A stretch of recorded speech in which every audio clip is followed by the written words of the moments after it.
We are grateful for your continued leadership and guidance, which has enabled us to place the creative arts at the center of our curriculum-based education. We have successfully implemented the curriculum-based education, and we are now prepared to transition to senior school next year. The entry to senior school would mark the start of the pathways, one of which is the arts and sports science.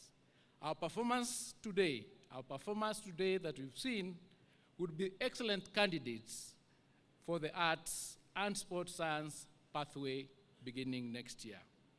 Your Excellency, we promise you that we will not drop the ball as we carefully and methodically implement the competency-based education. As we continue to focus and refine our implementation matrix of the competency-based education, the Ministry of Education will host our key sector players next week on a one-day national conversation, which the PS has already mentioned, so that we further engage on the issues affecting our sector.